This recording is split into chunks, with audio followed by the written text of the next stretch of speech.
Hello बच्चों, चलिए प्रश्न को पढ़ते हैं। क्या होता है जब एसिटिलीन की क्रिया तनु H2SO4 तथा HgSO4 की उपस्थिति में जल से होती है? केवल समीकरण दीजिए। तो हमसे सिर्फ समीकरण पूछिए। आइए सबसे पहले प्रश्न की मुख्य अवधारणा पे बात करते हैं। मुख्य अवधारणा तो देखिए, तनु H2SO4 तथा HgSO4 की उपस्थिति में एल्काइन का जो जलयोजन होता है, जैसे एसिटिलीन एक एल्काइन है, तो जलयोजन नाभिक स्नेही योगात्मक अभिक्रिया है। तो लिख लेते हैं नाभिक स्नेही योगात्मक अभिक्रिया। तो चलिए अभिक्रिया को देखते हैं। ये हमारे पास एसिटिलीन है, CH त्रिबंध CH, इसका जलयोजन हो रहा है HOH तनु H2SO4 और HgSO4।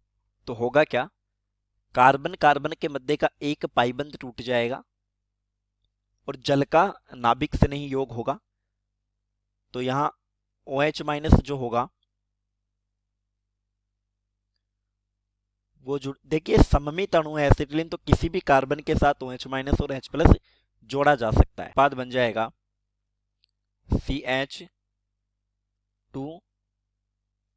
द्विबंध CHO, ये बन गया एथेनॉल। ठीक है, सममित अणु की स्थिति में तो हमने कहीं भी OH माइनस और H प्लस जोड़ दिया, लेकिन हम इसकी क्रियाविधि को समझते हैं ताकि असममित अणु की स्थिति को भी पता कर सके। क्रियाविधि देखिए, होता क्या है कि नाभिक से नहीं वहां जुड़ता है जहां पर इलेक्ट्रॉन घनत्व कम हो। तो सबसे पहले तो क्या होगा, एसिटिलीन है ये हमारे पास CH त्रिबंध CH, ये किसी धातु आयन के साथ जुड़ेगा। ये हमारे पास था Hg+2, तो ये Hg+2 पाई इलेक्ट्रॉनों को अपनी तरफ आकर्षित कर लेगा ताकि इलेक्ट्रॉन घनत्व कम हो जाए, और क्या बन जाएगा CH द्विबंध CH Hg।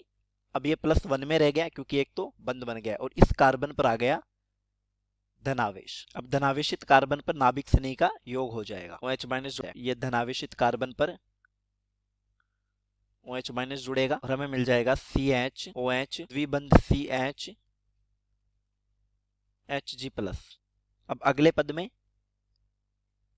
H+ का योग होगा, यानी जल के टूटने पर H+ और OH माइनस दोनों बने थे। इस कार्बन के साथ जब H+ जुड़ेगा तो Hg+ से बाहर निकल जाएगा, तो वापस Hg+2 प्राप्त हो जाएगा। बाद हमें मिल जाएगा CHOH